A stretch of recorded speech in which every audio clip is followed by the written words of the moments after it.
Hello again. It's Jerry Rygrock here. It's now my pleasure to introduce Gay Nemeth. She is the founder of MCA. She got me involved and all the other committee members involved in Mississauga climate action. I'd like to welcome her now to talk about the air. Go ahead, Gay. Thanks, Jerry. Happy Earth Day, everyone. Every day is Earth Day. And what a beautiful, beautiful place we live. Thank you all for coming.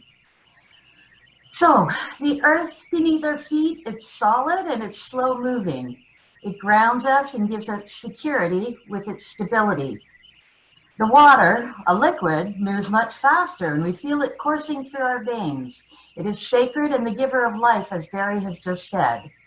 But air is a gas. Its movement is fast and immediate. It's the medium of communication. Through air, we get all sorts of messages. Light and sound, cell phones and TV travel through the air. I cough, you get the coronavirus through air. When you need a message out fast, it's delivered by air. Together, we're going to commune for a minute with the air right now. I invite you to take a few deep breaths, plant your feet firmly on the ground and feel the support of the earth. Place your hands face up on your lap in humility and receptiveness. Straighten your shoulders, pull that string on the top of your head and feel the waters running through you. Close your eyes and breathe deeply. Hold it for a few seconds and release it slowly. I invite you to listen to what the air is telling you.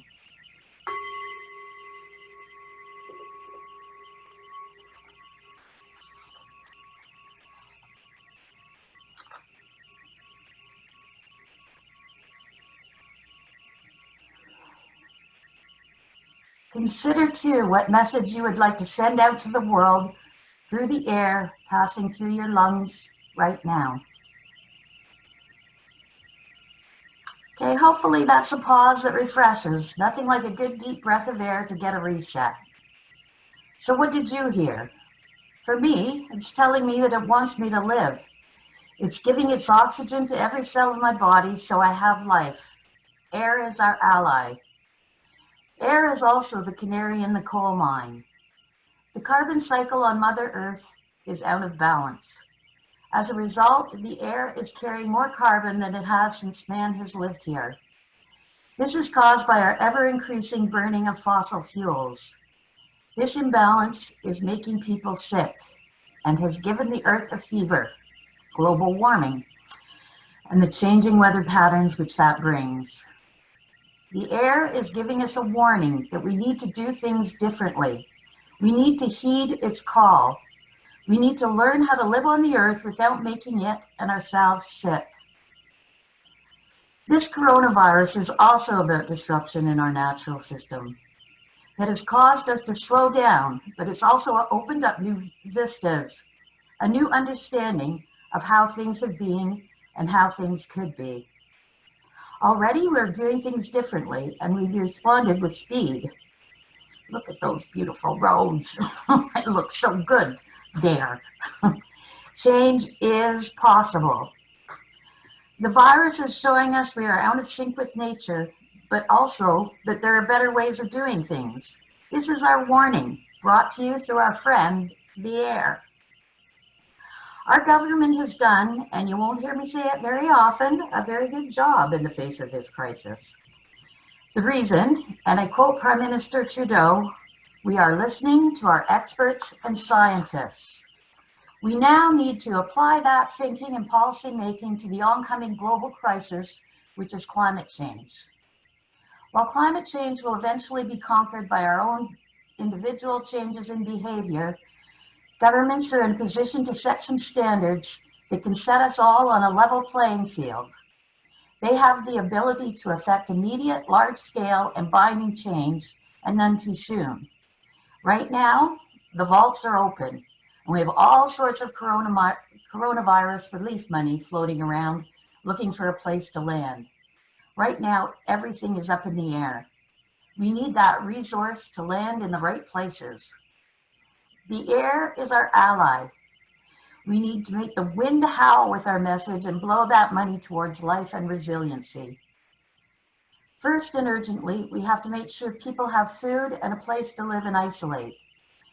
Taking care of people's basic needs is paramount. The carbon-emitting fossil fuel industry has come forward with large, outstretched hands. If you follow the news, you'll know they have lobbyists in place crying a river with bent messages trying to claim they need bailout money. They are less victims of coronavirus and more in trouble because of price wars, divestment, and the anticipated long-term reduction in demand for their air fouling product as the world tackles climate change. Our government has succumbed to their pressure and recently announced more than $1.7 billion will be given to the oil and gas industry. On the upside of that policy, it is slated for cleanup of old oil wells and not for doubling down on production. This does represent a step forward.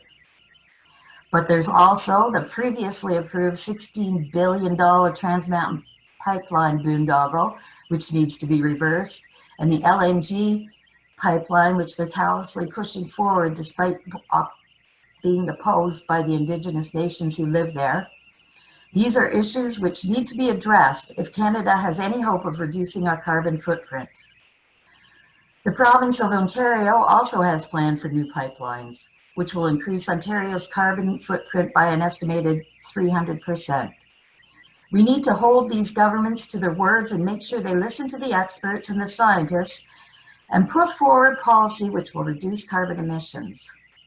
District energy initiatives, supporting public transportation, low-interest loans for retrofits are just a few possible projects they could capitalize, which would help reset the economy and concurrently reduce carbon. Let's make sure that as we restart this economy, that money is put toward recovering from this crisis in a way which averts the next one. We need to build resiliency. How do we want to respond in the post-COVID-19 world? What will we need to do to alter our direction? What help, what innovative ideas are around, what resources are available to achieve a respectful relationship with Mother Earth? We must gather our own weight, our own momentum to drive us in a new direction, one that respects our Mother Earth we are celebrating on this day. We will do it because we must.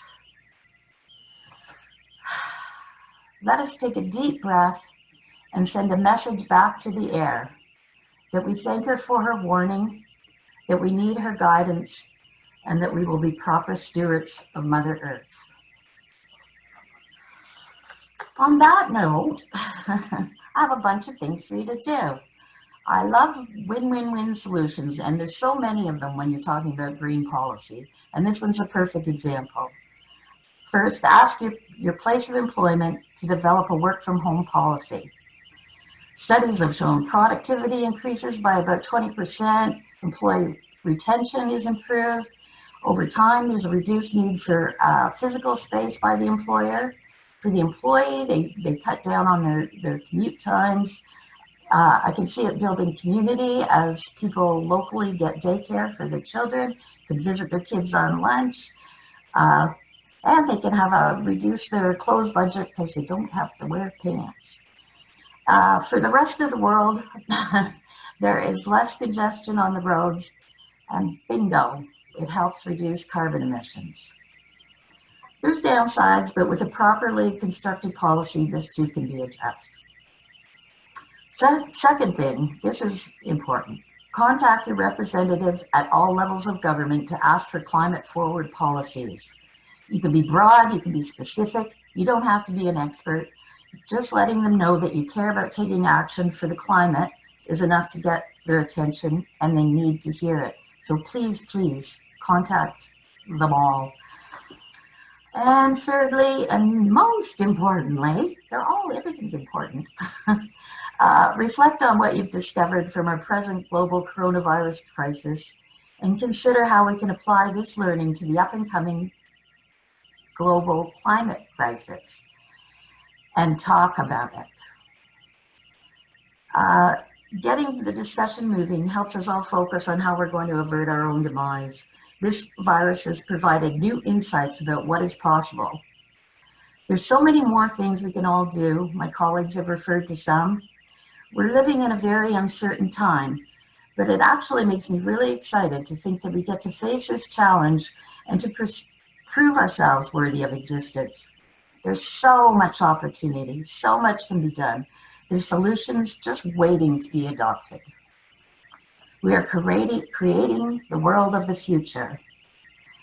I'm going to send you out with a piece of music. Climate scientist Judy Twett, who is also a musician, decided to convey the carbon concentration in the air through sound. The pitch of the notes corresponds to the amount of carbon in the atmosphere. Low notes are lower concentrations, high notes are higher concentrations. The drums are added as accompaniment. This is 58 years of monthly data taken from 1958 to 2016. You can hear the fluctuation of the seasons and the deafening rise of carbon pollution. It's worth noting, in 1958, CO2 levels were within what scientists believe is a safe measure for averting the effects of climate change. In 1988, we exceeded that level and they continued to relentlessly rise. So here's our music. Let me see if I can get there.